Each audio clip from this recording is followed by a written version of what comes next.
I'm Alexandria. I am a character designer mostly in games. And I worked on Last of Us and Uncharted, Last of Us 2. And now I'm at a place called Probably Monsters, working on a game. Yeah. I'm Ashley. I'm a character concept artist in games, currently an art director. That's weird. I worked with Alex for many years. We worked at Naughty Dog for about a decade, working on Last of Us and Uncharted. And I'm currently at a company called That's No Moon. I'm Kris. I was the co-lead character designer on Across the Spider-Verse. I'm going to start with I'm going to ask Kris questions to start, and then you guys can ask Kris questions.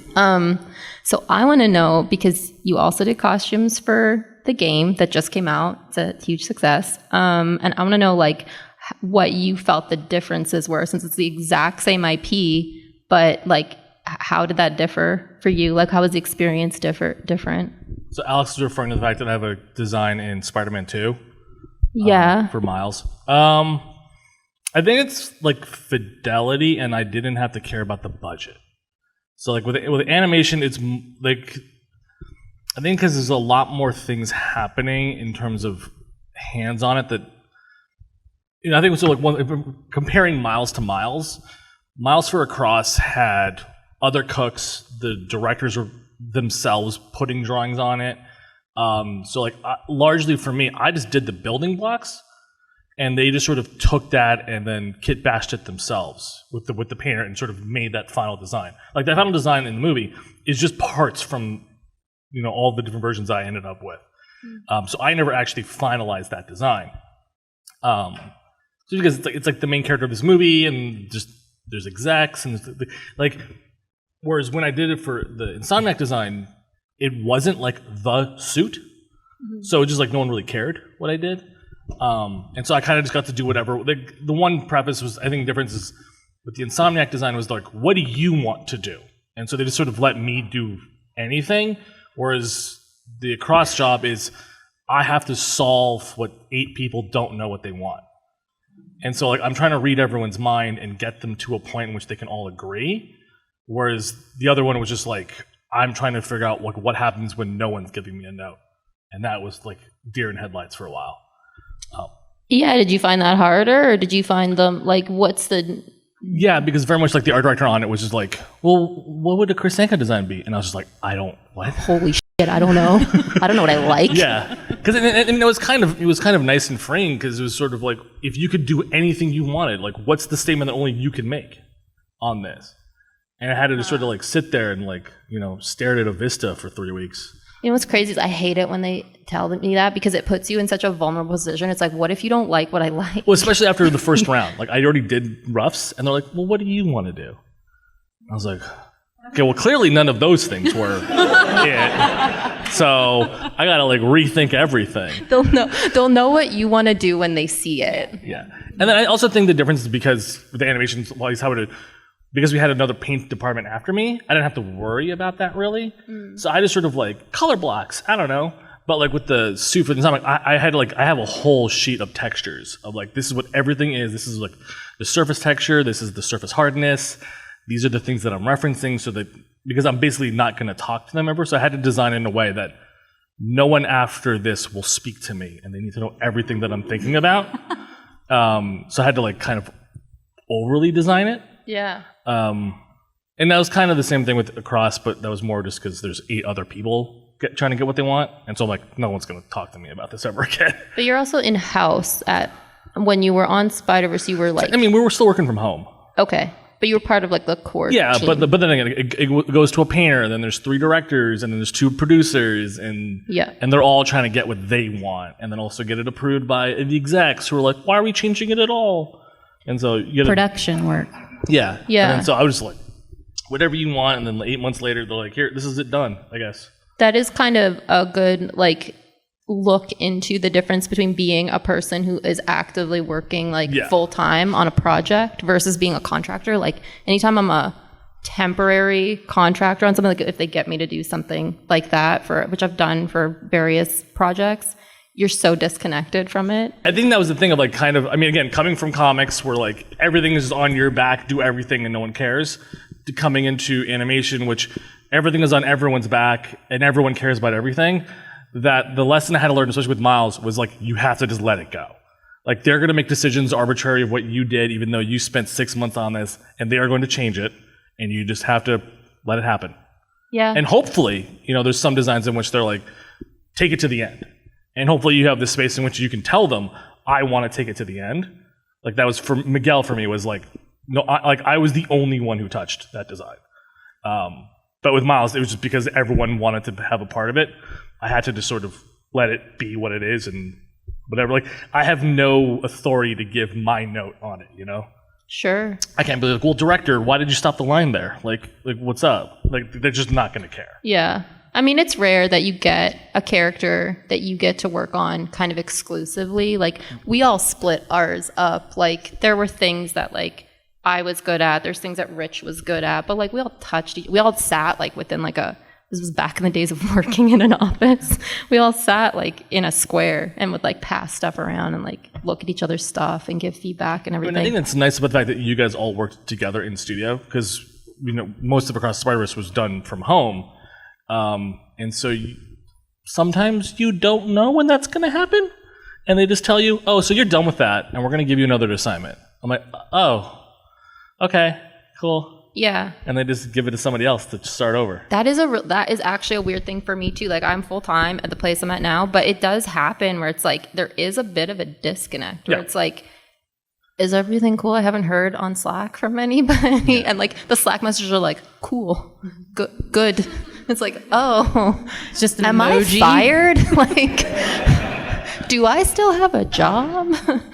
Yeah, no, it was definitely weird the very first time it happened to me, where it's like, so you're done with that character. Like, you're done. Okay. Get out. and then I'd be like, so am I getting more? They're like, well, yeah. Like, okay, well, that wasn't the tone you gave me at first when you just took the character and gave it to somebody else, because I saw on the calendar that now he has it. Like what happened? And they just sometimes just don't have the time to tell you, and you just have to roll with it. Yeah. Yeah, you can't be precious about that stuff. No, you can't. And that's what I loved our kind of situation we had. Rich Lines was a part of that. We're going to bother him this entire... I can't believe you came to this on purpose. Hey, Rich. Hey, Rich.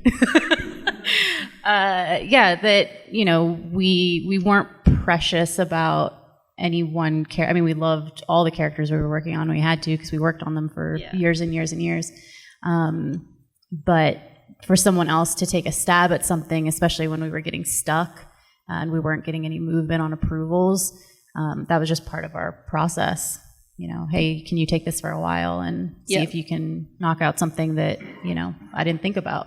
But what's funny is I felt that it felt more organic when we were in-house, because it was a discussion. And, like, I could roll around on the floor, like, by your desk and stuff and be like, I don't know what to do. Whereas, like, I can't really do that, like, on Slack. This is now a discussion about work from home versus... I think that's a good point. It's like, I think for designers, it's hard to admit that, like, I can't solve this. Yeah, that happened to me. Like, there was a design on the movie that was like a really big, and it was like a huge kind of undertaking, and it had gone through like 4 other designers and been a year and a half of trying to solve this, and it was back to me, and I was hitting my head against the wall for 4 months, and I'd be like, guys, clearly I'm not the one to figure this one out, because nothing I'm doing you guys like. You have to take it from me again. Yeah. I can't be the one. We're wasting my time. We're wasting your time. Yeah. It's all money, and like, none of this is working, and clearly I'm not solving it. You go ahead, because I talk too much. Oh, no. I mean, I agree with that. And I think, again, you can't really take it as anything personal. No.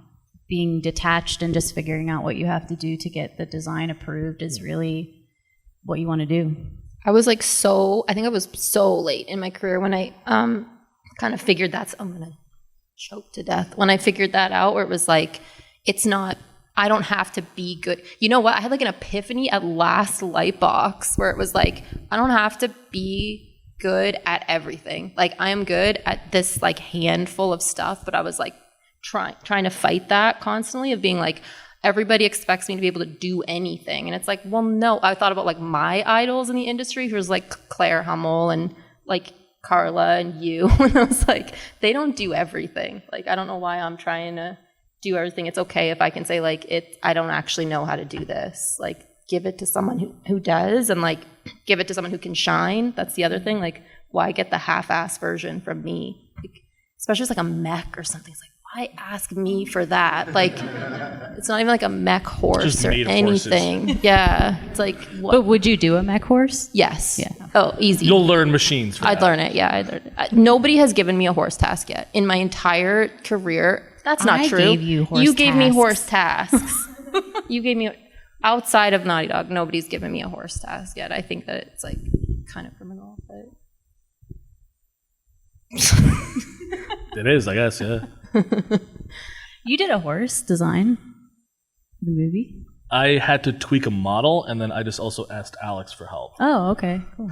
that's right. We needed like American breeds. I'm like, Alex, I know you did all that work. I don't want it to go to waste. Can I have it? And she's like, yeah, here you go. Reuse of old concepts. All right, John's gonna start walking around.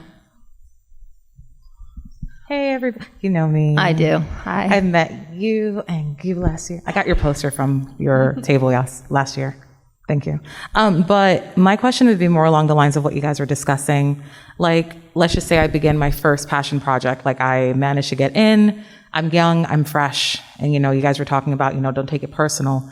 But what are steps that one can take to mitigate the potentials of, having someone above you who has more authority, taking those designs or making changes that you may not be comfortable with, or feeling like you've lost control or your part in the project, and appreciating that you're part of the process instead of taking it as a hit to you personally? You know what? It's still kind of a hit. Like, I'm not going to sit here and lie. Like, everyone likes to say, like, don't take it personal, don't take it personal. It sucks sometimes when you really care about something. And, like, all of us in here care. That's why you paid and stood in a line to, like, sit here and ask questions, because you deeply care about this thing and you want to put your best foot forward and you want to show yourself in your work. Like, it is... I'll always say that I don't think art's a team sport, but we're out here making it a team sport. And like, there is some level of like, I want to put myself into this. And so it's very personal what you do to mitigate that damage, because you are going to take that damage no matter what. And so what I do is I put a lot of time and energy into personal stuff that it's not for sale. It's not for anybody. It's just for me. And oftentimes that's the stuff that gets me work. They never end up wanting that stuff. It's still their ideas that you're doing, but that's what I'm getting paid for. And so I've had to draw a very firm line between this is my job and this is me. And I have to constantly go back to who am I? Like, last Lightbox, I had a bit of a like existential crisis. It was like, I think I'm losing touch with me, like, and what I want, because all I do is I work so much. Like, I do a ton of freelance as well. And it was like, if I look at all this stuff, I don't know if any of this is me. Like, I don't really see myself in it. And that's when I go back to personal work, where it's like, okay, put all that aside, undo the baggage. I'll sometimes like sketch on paper, which is not a thing. I'm not a sketch on paper person. I hate it. But like, I'll do it just so that it's different. Just because like the baggage of drawing on a computer is like, this is work.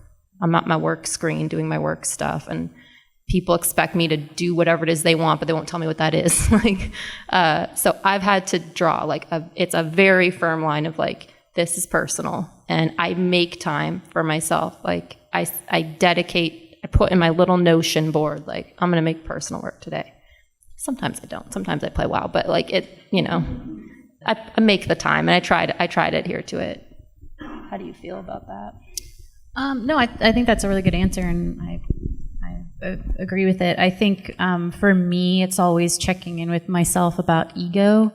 And I've learned over the years that ego isn't just, thinking you're great or, thinking highly of yourself. It's also thinking not much of yourself. And so when you get that kind of situation where your work's handed to someone else or your designs are rejected, it is ego that is happening, is acting on you, where you're thinking like, I'm not good enough and someone else is better than me.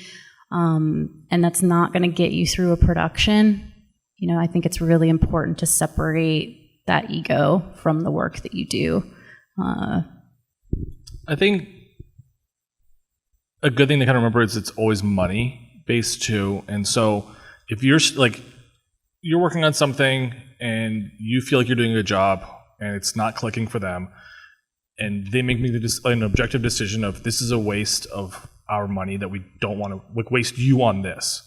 I've had a lot of projects where like I wanted to keep going, but they're like, we could hand that off, or you can do something else, and you're better at that. And they'll just make that call and without really asking you. But at the end of the day, if you're still on the job and you're still being paid, that means they still value you. It just wasn't at that point, just for that thing. And so, like, you know, these things cost money, and that's the bottom line for them, no matter what. It doesn't matter, like, whatever they say. It has to be paying out to them. And so they're just like, we want to use you for something else. Or this is taking too long, and we have someone who can wrap that up, and you can do something else. And so, like, it's always going to sting because it usually happens when you're not ready for it. But like, there's a lot of people involved, and most of the time it's not malice. It's just an objective call. And as long as you're still in the room, like, it's not about you then. It's, you know, I think you'll know, like, if you're doing a bad job, they'll just fire you. And so that's a whole that's a whole different conversation. But like, if it's just like we're moving you on, or we have this other thing for you that we think will work better, or because like what happened a lot was like, you know, I spent 3 months on a character, and then they were like, shit, we have like main characters that need work, and like we're just moving you, and you're like, oh, okay, so kind of a waste of 3 months, but also you know, that wasn't a reflection of like my ability or my work on this thing. Was you guys realized way too late that I should have been doing something else. And that unfortunate thing of, you know, sometimes your boss has an insecure ego and they want to put their hand on it. And like, that's not a reflection on you either. That's them. And as long as you're still, you know, welcomed, you just kind of have to roll with it, because you can't do much about, you know, his ego. Yeah, I think also the nope, lost it. Cool. I think the hardest part about doing this job is dealing with people, honestly, like dealing with expectations. If we just sat by ourselves and did like cool designs, everybody in this room could do it fine. Like, we would all kill it. But you're dealing with teams. Like, it's a whole group of people that all have their own expectations. And we, as a concept team, used to do this game where we would be like, okay, like, close your eyes and picture a beach. Like, think of a beach in your head right now. And then we would go around and ask each other to describe it. And it's a completely different thing for each of us, even though we're all artists and we all work on the same thing. And so it's like, you multiply that by like 8 executive people who all have their different view of who Miles Morales is, or who Ellie is. If they even know it. If they even know who it is. You could be giving beaches and they're like, shit, I wanted a lake. Like, oh, okay. Yeah. And then that got complicated when people brought up that some people don't see pictures in their heads and stuff. It's like, what? Okay, cool. This is like, now we're adding a whole new level to this. So like, it's like it's the hard part is the dealing with people, and then being able to like separate yourself, I think, is that next thing where it's like, I am a person on a team. I have a specific task to do. They brought me here because I'm good at that task, and I'm going to do it like to the best of my ability and know my limits. Like, know when I'm not, like Kris said, when I'm not the best fit. Like, that's part of being a professional at it as well. I thought of what I was going to say, that I have that thought of like, wow, what a waste of time. Mm-hmm. This is not how I would have done this. This is not how, you know, I would run a project. But that's not really my job. That's not what I'm being paid for. So I think reframing it, it's not a waste of time. It's the job. Did you get paid for it? Yeah. It's not a waste of time. It's a waste of their time. It's not a waste of your time. That's what you're there to do. Yeah, I think of it like, well, it took me those 3 months to make you realize what you actually wanted. Yeah. So like, it's an unfortunate on your behalf, but it wasn't unfortunate on my behalf. I still got to do what I wanted to do. So. I do think there's paranoia. I get this a lot from people starting out, like, that it's taking too long. Like, people are like, I don't know how long stuff is supposed to take. And the answer is, it really depends on them. Like, it doesn't, how long it takes you to like roll up a sketch is variable. And it takes me sometimes forever. Sometimes it takes me like a couple hours, but like that stuff. How much time to cry? I cry a little bit. Yeah. It's just baked into it. Do you factor that in, like when? Mm-hmm. Okay. Yeah. But like, how long a design's going to take? I have this conversation with production all the time because they're used to dealing with like, engineers. They're not always, but there does tend to be here's how long this task is going to take me. We don't have that because it's like, I don't know how long it's going to take me to sell the director on my ideas and get to the bottom of like what they want. So it's like, there is no answer to that. Some like Ellie we worked on for years. You just said some characters took you 3 months. Like some characters can get spit out in like a couple weeks and people are like, that's it, move on. Like they'll still change during production, but like it's just such a variable that it's not something to beat yourself up over, I guess, at the end of the day.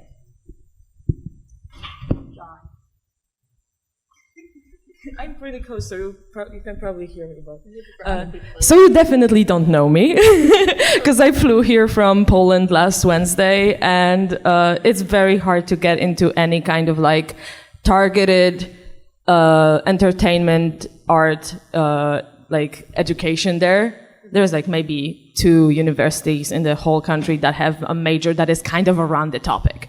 But what I wanted to ask is like, if you guys could like go back in time, when you were like first starting off, how did you deal with that like feeling of rejection when you were first told like, hey, we're moving you, or like, hey, it's not working out with like what you're putting on the table? Yeah, I'm asking because I'm a very anxious person. Still didn't get my first job, so like I'm trying to prepare myself mentally. Is there anybody here that's not an anxious person? Just kidding. I feel at home. You're in good company. Yeah, I mean, I think what we were talking about earlier, like the feeling of getting a design rejected, versus maybe getting, just not picked for a job or getting passed up. It sucks. Like it sucks. Allow yourself to feel that feeling, go through that feeling. But I think that's a good time to ask yourself why you're doing this. Why are you suffering the pain to do it? And, in the end, if you feel like it's worth it, then you just keep going. I don't, at least for me, I mean, there was no cure. There was no, I talked to people tried to comfort me various times. I mean, it's been a long time since, I had to do that stuff, but yeah, I think you have to feel it and then move on to something else. Also, if it makes you feel any better, I got 2 form rejection letters from jobs that I applied to in the past year. And so it still happens all the time. Like, it's not like you get to this level of professionalism and you stop getting rejected from stuff.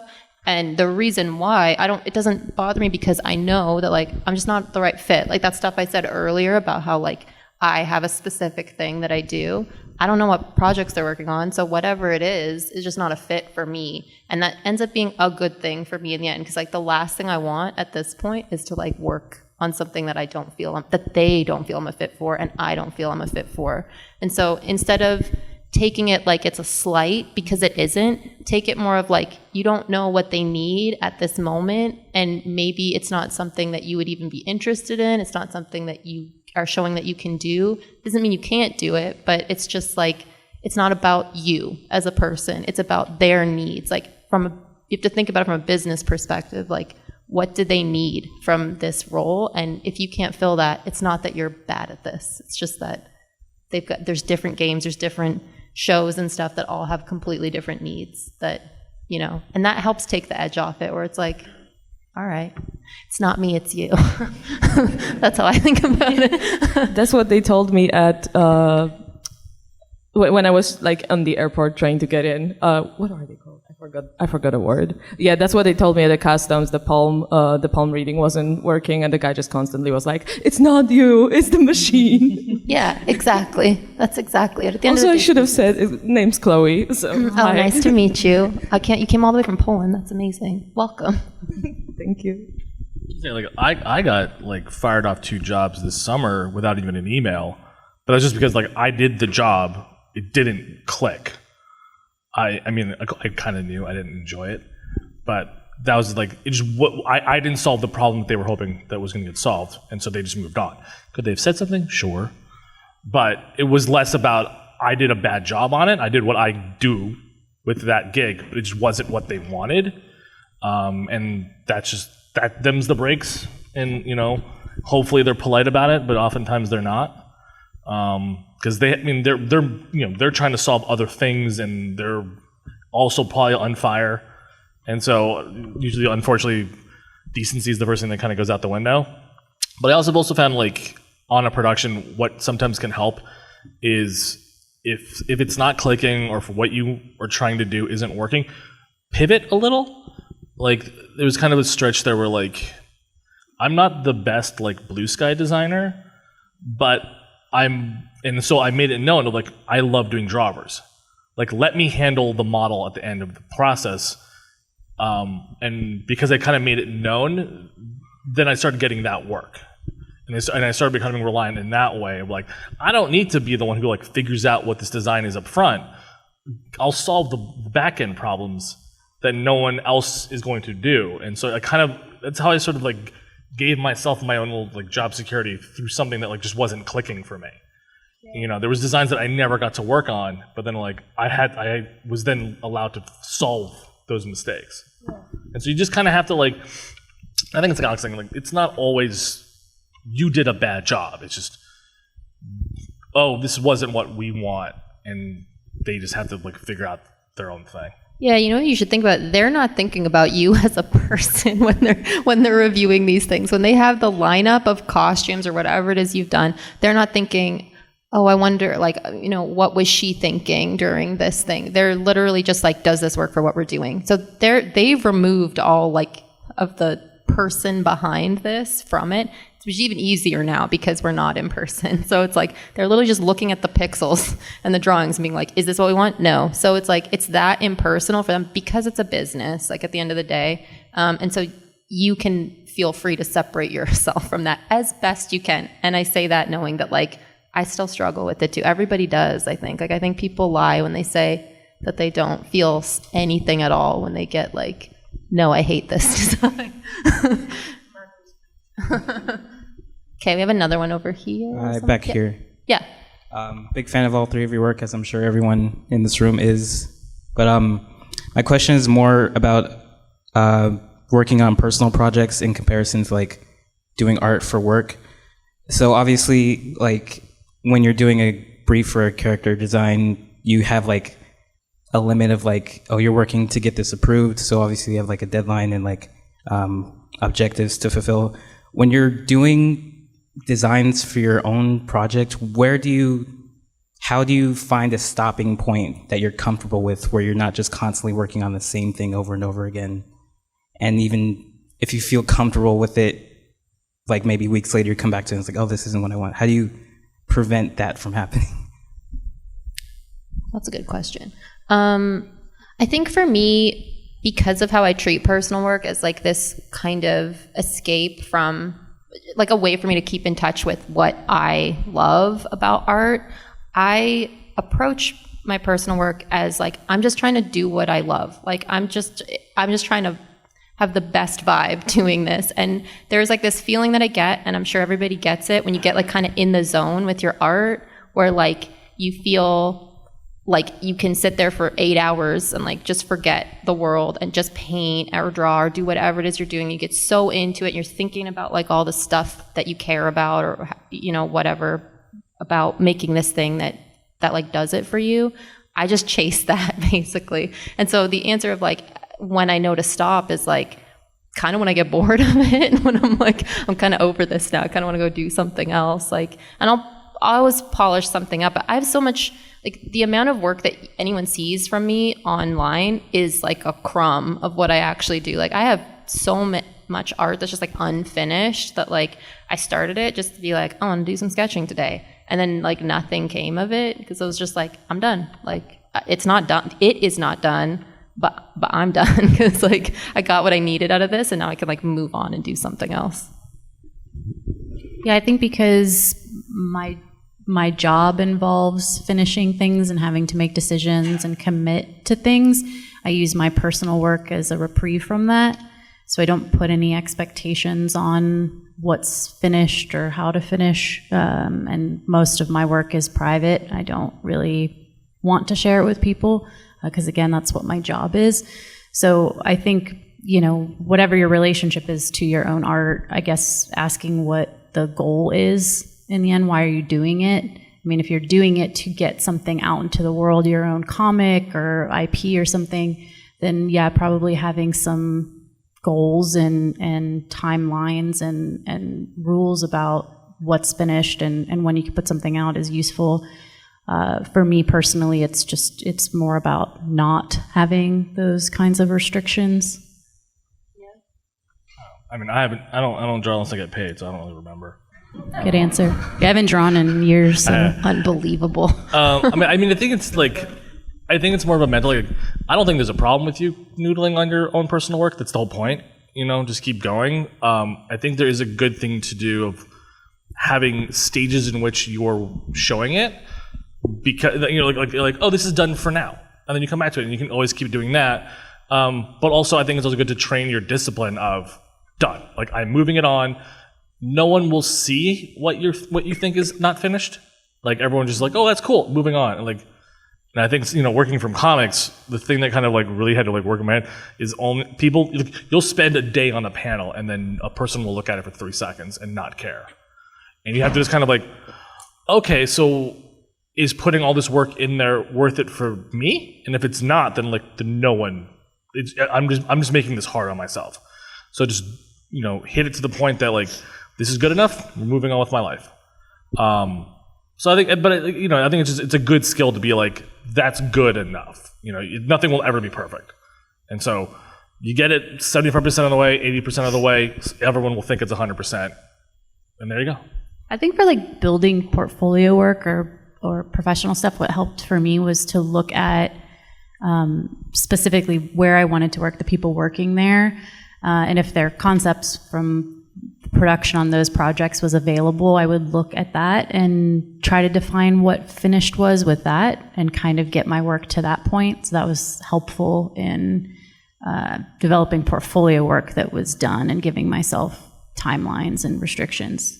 Yeah, I feel like at this stage I've also lost touch with that, the making a portfolio part, because it's been so long that at some point after I got into my career, I made a conscious decision to switch to only making personal work as a form of play. It's I'm just playing and experimenting and trying different things and trying to find joy in it, really.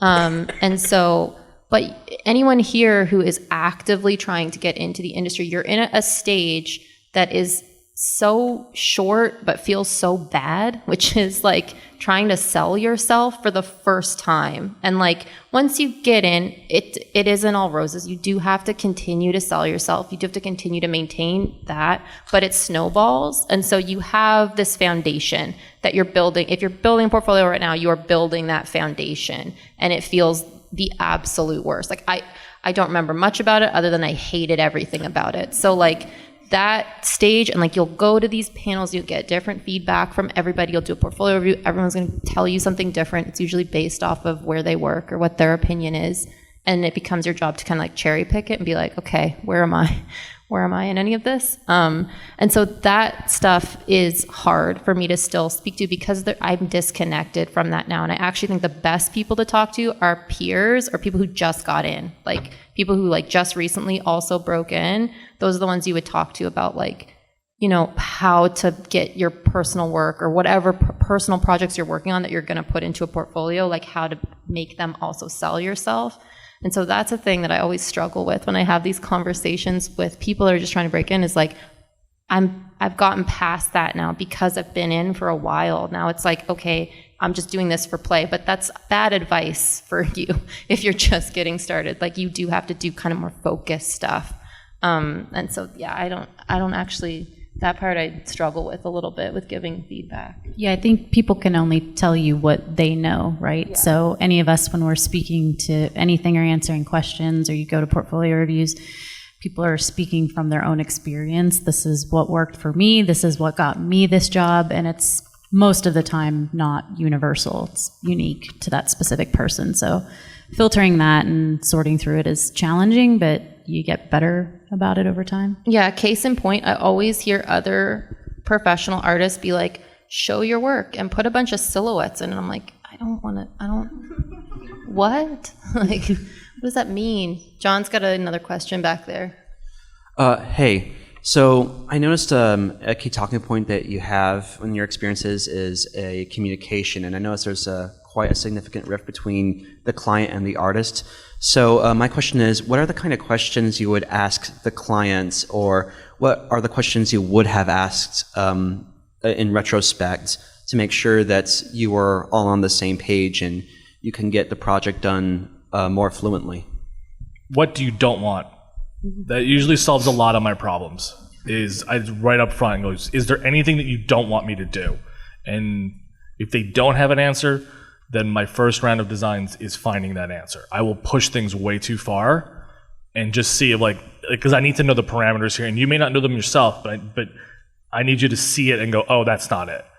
And like, I don't know, I'll just kind of keep picking at them. Like it's hard to know because every kind of launch is different, and sometimes they have this exact thing and they'll give you the exact reference and they'll give you and you're just like, I'm hitting one specific thing, and then they'll tell you no, and then I'm like, I don't know then. But usually the one that solves me a lot of problem is like, give me the things that I need to avoid completely. And usually I have a lot more of them myself than the person launching them, because they'll be an assignment of like, oh, well then there's this other thing also did that same thing. They're like, whatever. I'm like, well, no, that's a problem, and I shouldn't be making it look like something else that's very popular or something. But eventually you'll build a rhythm of what they're thinking about, even though they don't know what they're trying to say. Yeah, communication with clients is like a working thing. You make a working relationship with this person, and you learn how to understand them, I guess, and talk with them. And sometimes that's the barrier. Like sometimes it's not your skill, it's that you just hate communicating with this person.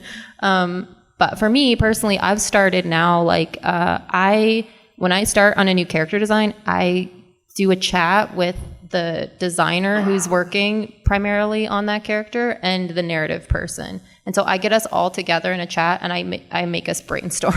Like, I'm not going to just go at this by myself in a bubble, because this is a character for a game. And at the end of the day, it needs to hit all of these needs, like the gameplay needs and the narrative needs, as well as the aesthetic needs. So I'm the person representing aesthetics mostly. Let's talk about this. And I find I personally, the way that I work, I think about it and I research it and I talk about it much more time than I spend actually doing the thing. Like, I will sit there and talk about it forever. We would sit there and just talk about who Dina was as a person for days. And then finally when I go to draw, it takes me 2 hours, and it's here it is. But that upfront talking it through personally is the most important part for me. So I just get this, what I call the stakeholders of the character in the room. That's the Slack chat. And we just talk, we brainstorm. And then from that, it's so organic, because in what we do, this is going to be different for Kris, but in what I do, it's then we start spitballing off each other, and they'll be oh, it'd be really cool if this, and we can have that back and forth. And that's when it starts to feel cool. That's when it's okay, I actually have a part to play in this. I'm not just by myself doing a drawing that you guys are going to hate later. There's an expectation established. So when I came to you and I said, hey, we need a costume for Dina for the breakup scene, what were some questions that you asked? Putting you on the spot. That was so long ago, Ashley. When we did that stuff, we talked so much about what her state was. What was she thinking? How would she feel in that moment? And then we had a lot of discussions about preemptive discussions about Dina, about who she was and how that was reflected in her clothing. So we had parameters to work within. And then as we discussed it, we had a lot of options that we talked about. Originally she had a blanket wrapped around her, I think, and she was holding the baby and stuff, which is so sad. Oh my God. But we ended up the design that we did that we couldn't do because of technical limitations. That's another one. Ask the technical limitations, because those will hurt you more than anything. But we did this kind of oversized shirt that made her, it felt too big for her. So it made her feel lost, and it kind of emphasized the mood of the thing. But we talked about it. We got all excited talking about it. We were oh my God, it's going to be so good. And then they said no. Then they were no, technically no. But yeah, we would just talk forever about this stuff and get excited about it. That gets everybody excited about it too, which is kind of a nice feeling. Hey, y'all.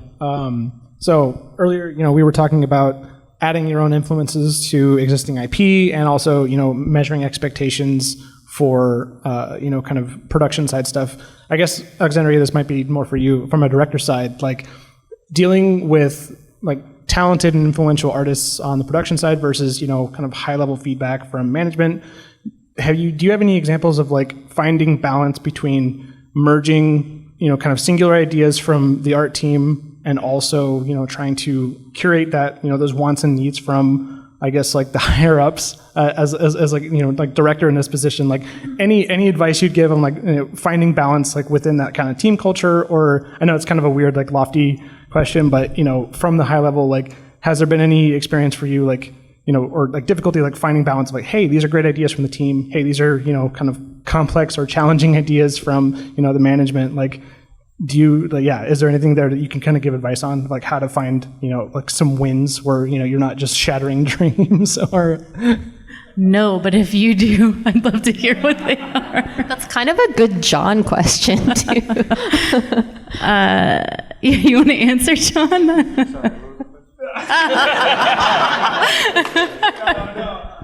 Just trying to figure out, trying to find balance between, great ideas from the team and then like challenging ideas from how as like in a director position, like where do you find the balance of like not only maintaining your own kind of identity in the project, but then like making sure everybody is satisfied. This is fun because me and John did have to do this together. Yeah. I think often you have to incept people or the director. Like it's kind of a process of you've mentioned like being a salesperson, and I think that's very true. And I talk about that with a lot of my creative friends or director friends, where it's like you just have to sell people on the idea. It doesn't matter if it's right or what. Like it's right because you've designed it and you've like come up with these ideas and you've spent time with them, and so then it becomes about how you sell it, how you communicate it, and how you can sell it not just on its own, but in relation to the other parts. Like you have to know the narrative, you have to know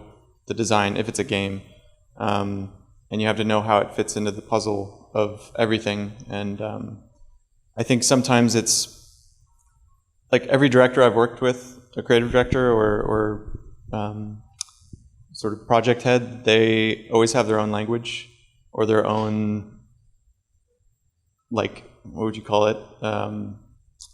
They have their own taste and their own ideas of like, what stuff is, which you mentioned in the beginning. Yeah. Their own perfect vision that they don't know how to tell anyone else about. Yeah, and often it's trash, and you have to kind of like navigate around that. And so I think it's not always trash, but sometimes it is. And I think it becomes a way of like how to let them feel heard or navigate that in a diplomatic way, or it can be very political, the job, I think. So. What if it's Simon Stålenhag, Akira? What about Akira? What about Akira? I had one question over here too first.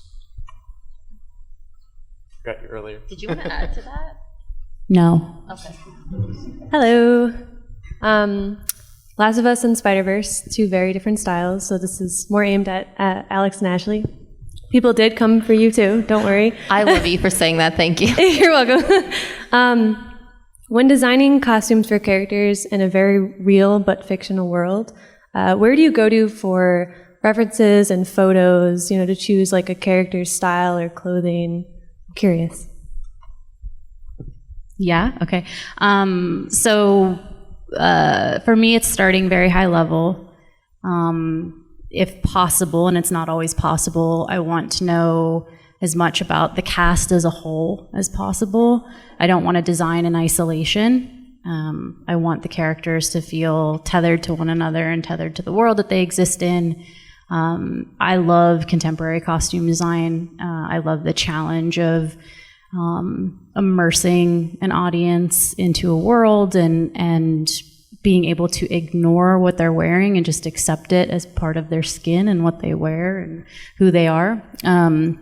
So I will try to think of a cast, and I'll try to start to mood board out each character with as much information that I have, and I will use all kinds of resources for that, everything from books to other movies. I love, looking at the way other costumers have done things, and then just gathering tons of reference online, and a lot of the time I'll pitch mood boards before I'll even send out concepts of the character. Sometimes art directors or project heads don't know how to interpret that. So you just need to find a language that they get. But yeah, I'll, look for inspiration anywhere that I can. And, just always trying to meet this goal of speaking to who this person is in a way that,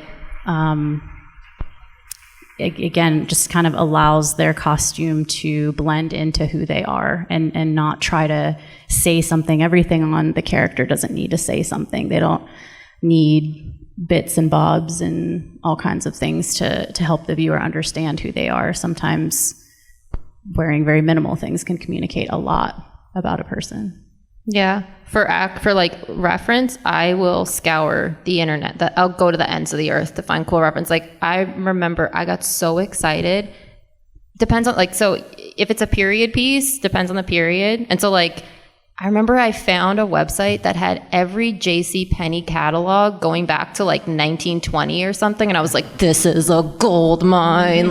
This is the best shit I've ever found in my life. And I spent days on it. And then most of it was me being let's go look at old Littlest pet shops and feel this is what I loved when I was a kid. But then it was I can, there's so much costume reference here.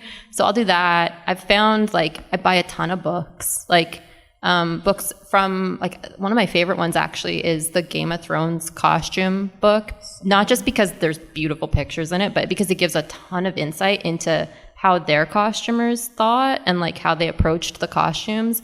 And that's really inspiring. Seeing how much she thought about this is holy. And it's stuff that you would probably never notice as a viewer, but it's there and it just adds to the world. So that is super inspiring to me.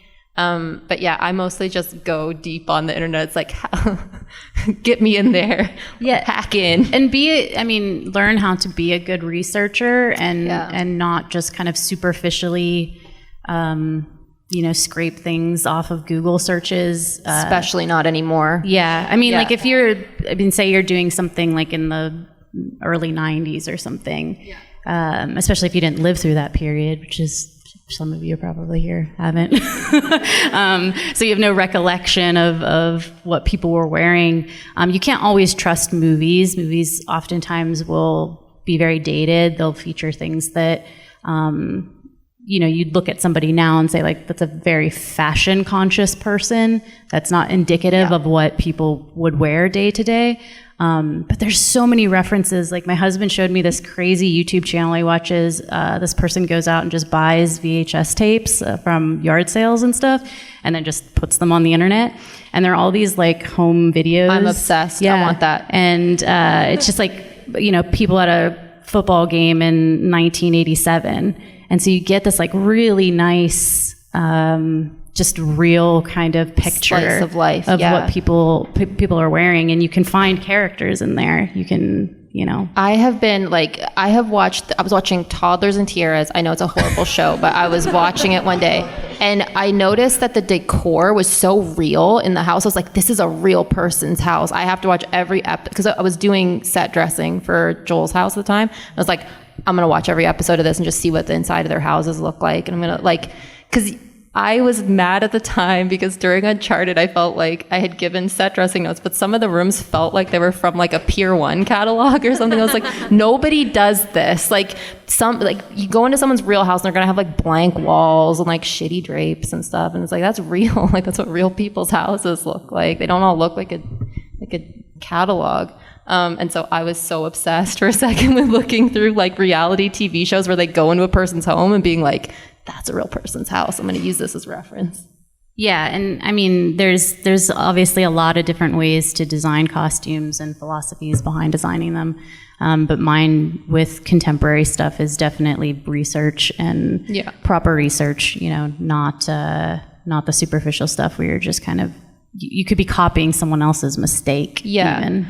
A really good example of this, I just did this recently. So if you look up like goth girl, like clothing on Google, you're going to get want pictures of me from high school? Yeah. So you're going to get, there's like these references that have been showing up for a while. They're from, I'm going to say like around 2015. She's wearing like skinny jeans and stuff like that. And it's like, I've seen that same reference over and over and over again to the point where it's become the Google front page for when you Google a goth girl. But if you're trying to design a character that is a 2023 kind of cross-section representation that's not a Halloween costume looking goth girl, it's like, okay, how do you start to do that? So what I've started to do is I'll go on like TikTok and search through TikTok for like fashion influencers, and then you can go from there. They'll usually link the clothing brands that they're wearing, and then if you start searching that on TikTok, you can find people that are wearing that brand as well. And so you kind of like deep dive in to like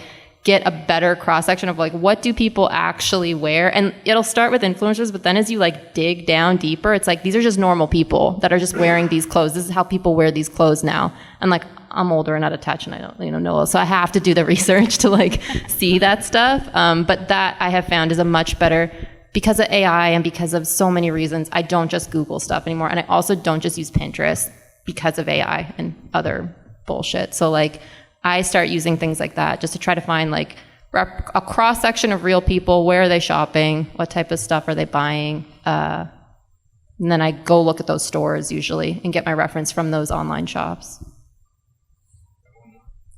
Yeah. Okay, my question is to all of you, but I wanted to start with Kris.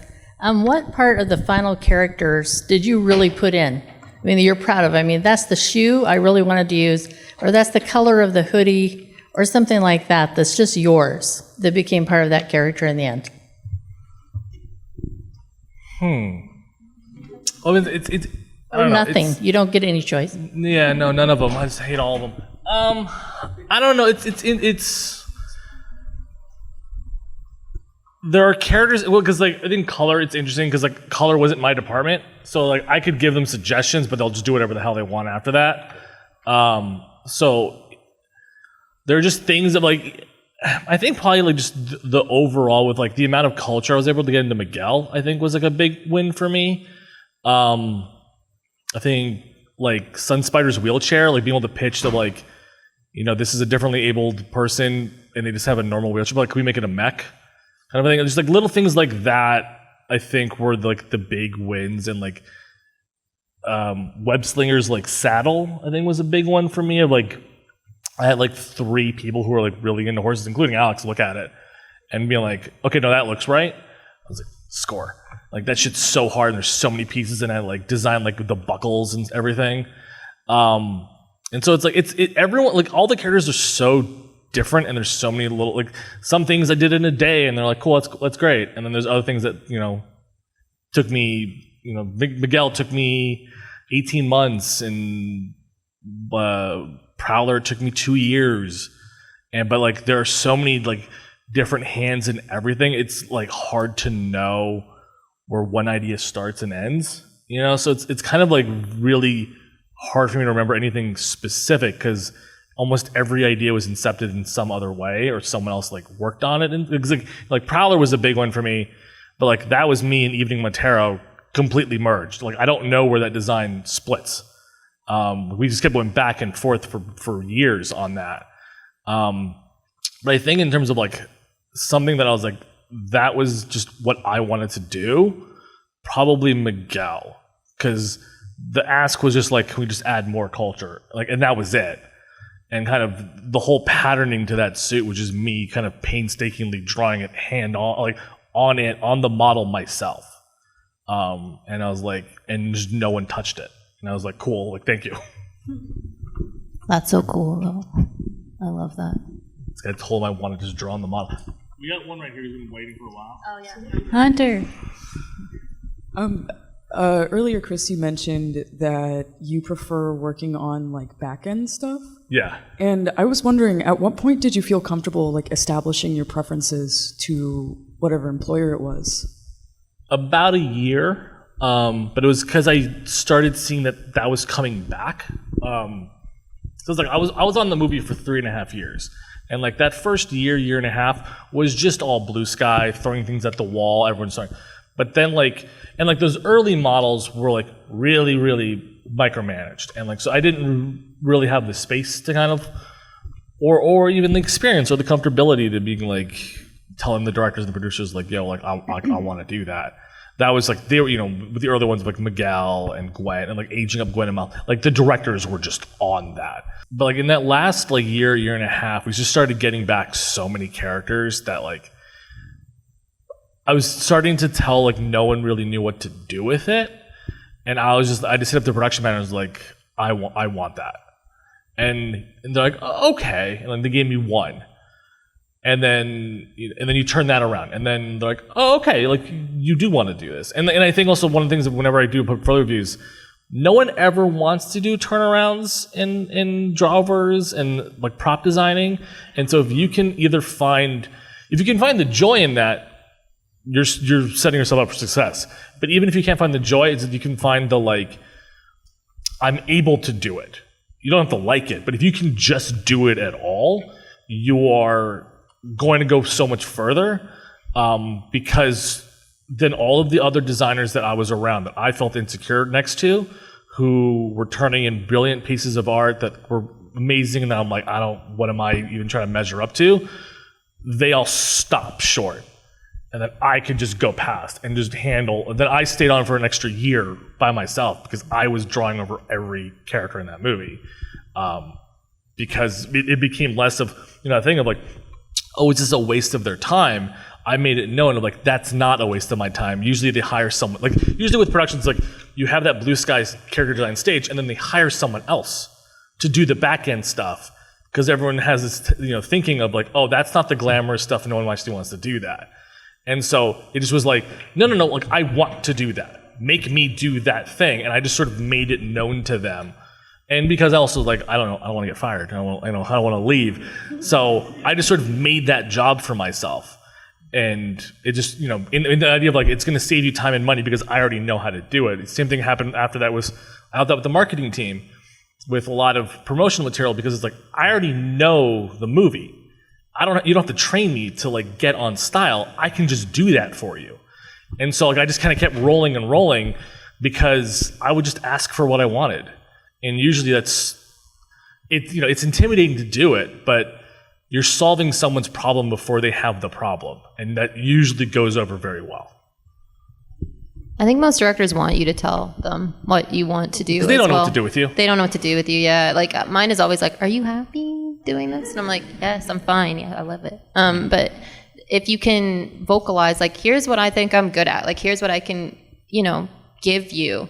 It's very assertive, and it also shows a lot of confidence in your own ability. It also shows that you know where your skills end and begin, which again is such a struggle at first to kind of understand that. Like the first step is getting to know what that is, which just takes time. But then when you're able to vocalize that, it's like cool, like because it has to get done. Like all this stuff has to get done, and ideally you have the people on that stuff who like to do it, or at least tolerate doing it. It'll be a test. Like they'll kind of see like, can you actually measure up to what you're saying you can do? But if you think you can and you do it, and you might need a little wiggle room there. Like I did get notes in the beginning of kind of what to figure out what they were thinking about it. But just the willingness to do the work and saying that you wanted to do the work kind of goes 75% of the way. That's like legit how I moved into concept, because I was UI first, and I was like, I want to try doing this. Yeah. I think I can do some of this character stuff, like story-specific character stuff. And I talked to Ashley, talked to Rich, talked to John, and Neil, our director, and I just like started slowly doing stuff on my own time, being like, can I do this a little bit? So yeah, it's just about being assertive, knowing your skills, and knowing like, I see a place where I could fit, so I'm going to fit myself into it. Yep. Thank you.